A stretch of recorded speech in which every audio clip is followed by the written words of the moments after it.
Capricorn, tignan po natin kung ano yung mensahe para sa'yo sa loob ng 15 days. This is timeless, so kung kailan nyo po ito mapanood, pwede pa rin po kayo makaresonate. Pero this is general reading, so hindi naman po lahat sa inyo ay makaresonate. So be open-minded.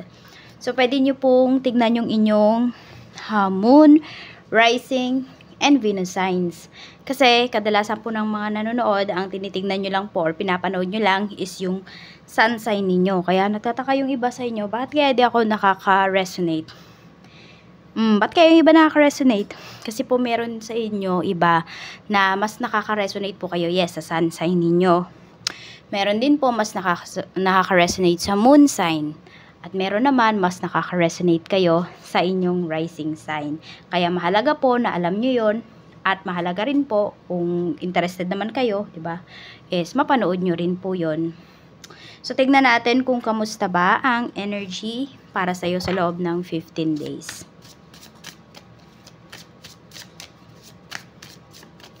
Meron tayo ditong unexpected outcomes.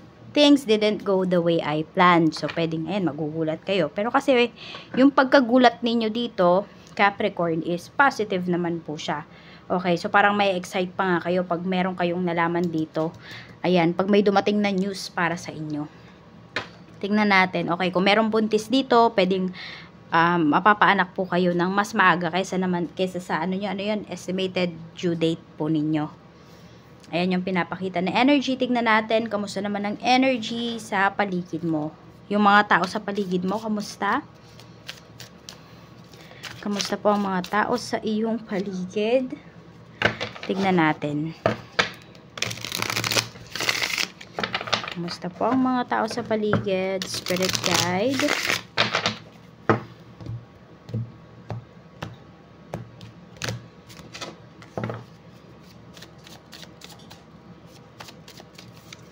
We have 10 of Wands. So, mga busy, mga aligaga, yan. Yan yung mga makikita mo sa mga tao sa paligid mo. Parang lagi silang may iniisip, nai-stress. Tignan naman po natin pagdating sa place. We have Ace of Wands. Okay. Sa place naman, parang alam mo yung mapapawaw ka. Yung masaya ka talaga. Yung parang feeling mo na nanaginip ka. May mga ganyang eksena ngayong 15 days, sa loob ng 15 days. Tignan po natin ano ba yung mga bagay na dapat mong pagfokusan. We have 9 of Wands. Okay, so ito yung mga bagay na kailangan mo po talagang proteksyonan. Okay, so 'di ba may mga mahahalagang bagay sa buhay mo, Capricorn. Tapos, alam mo sa sarili mo mahalaga yung bagay na 'yon. Pero iniingatan mo ba? Okay, so 'yon, kailangan mong ingatan. For example, yung mga jewelries mo. Iniingatan mo ba? O kunwari, bumili kayo nito sa akin ng ating Yars bracelet at ng ating Evil Eye amulet. Diba? Inaalaga, mahalaga sa inyo. Kasi alam niyo magbibigay sa inyo to ng mga swerte, magbibigay to sa inyo ng, makaka-attract kayo ng mga good people, pwede kayong mag-wish, pero inaalagaan nyo ba? Kaya nga sabi ko sa inyo, tuturo ko sa inyo kung paano nyo yan aalagaan, kung bibili po kayo, kung kayo ay mag-avail. Yan. So, ayan, alagaan nyo, protektahan po ninyo yung mga bagay na mahalaga sa inyo. Katulad na lang, kunwari, may lupa kayo. Pabakuran nyo na. Kung may lupa kayo, ayusin niyo na yung titulo. Yung amilyar, ayusin nyo na din po. Tama ba, amilyar ba yun? Basta yun, yung ano ba yung tax sa lupa. Yan, yan. Diyan kayo mag-focus. Dun sa mga bagay na importante po talaga sa inyo. Protektahan ninyo. Mga bagay na dapat mo nang i-let go, yung mga nakakasakit ng ulo mo, yung mga nagbibigay ng stress sa'yo. Ayan, kung meron ka pang hinihintay dito na bumalik, tignan natin kung babalik pa ba yung tao na yan na hindi ka na kinakausap. Mamaya, check natin. Okay? So, tignan natin.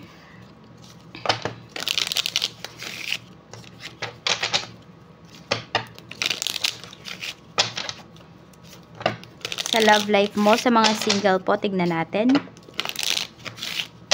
Okay, pumaling. Ayan. Sa mga single, tignan natin. Sa mga single po, spirit guide. We have mirror. So, marami sa inyo mga single, mas gusto nyo mapag-isa ngayon, Capricorn. Pwedeng madami na kayong problema, ayaw nyo nang mas madagdagan pa yan dahil lang sa love life po ninyo. Sa mga single mom and single dad naman po, we have passion. Okay, so may nagmamahal na ba ulit sa inyo? Or meron na ba ulit kayong minamahal?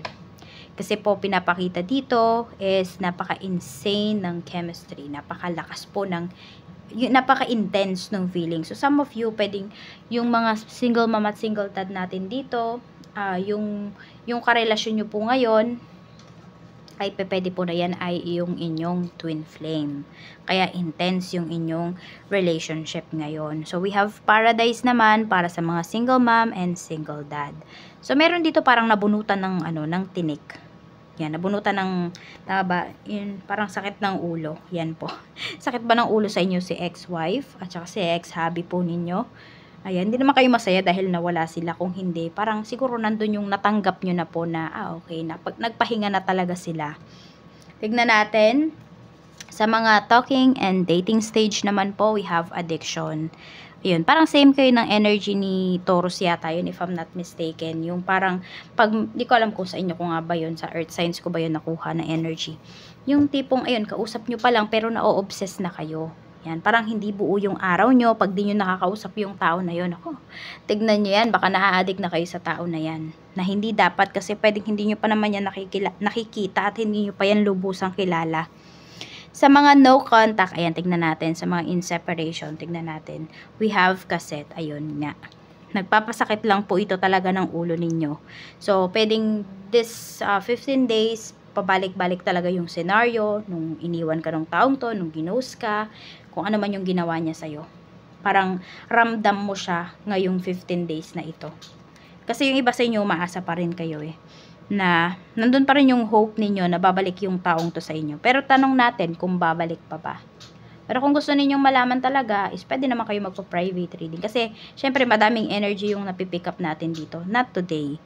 So, pwedeng hindi pa. Yan o. Merong galit na nararamdaman yung taong to at iniiwasan po talaga kayo. Parang sa ngayon, wala kayong mapapala sa kanya. Ni ha ni ho, wala kayong maririnig. Tignan natin, pagdating naman po sa mga in a relationship, we have mask. Okay. We have the butterfly. Okay, so meron dito, pwedeng matagal nyo pong tinago yung inyong relationship. Or pwedeng yung nararamdaman ninyo towards dito sa person ninyo. Pero ayan, pwedeng makakapag-usap po kayo at maaayos ninyo itong problema sa inyong relasyon. Parang wala nang sisihan, ganyan. So, nahi-heal po ninyo yung inner child ng isa't isa. Yes, ayan po. So, may growth na paparating pagdating dito sa inyong relasyon. I mean, mas magmamature po kayo, mas maiintindihan ninyo kung ano ba talaga yung purpose nitong relationship po ninyo sa buhay po ninyo. Sa mga married naman, we have healthy choices. Yan, pwedeng meron dito yung healthy na to, pwedeng sa pagkain, pwedeng sa pagtulog, pwedeng yung mga conversations mo with your hubby is mas healthy na din. So parang ano ba yung nakakapagpa-healthy ng relationship ninyo? Yung nagsasabi ba talaga kayo ng totoong nararamdaman nyo? Or minsan nakakabuti rin ba sa relasyon ninyo yung tahimik lang kayo?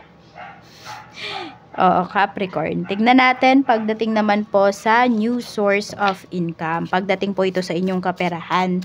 May new source of income po ba na paparating para sa inyo, Capricorn? We have 7 of Cups. Actually, madami.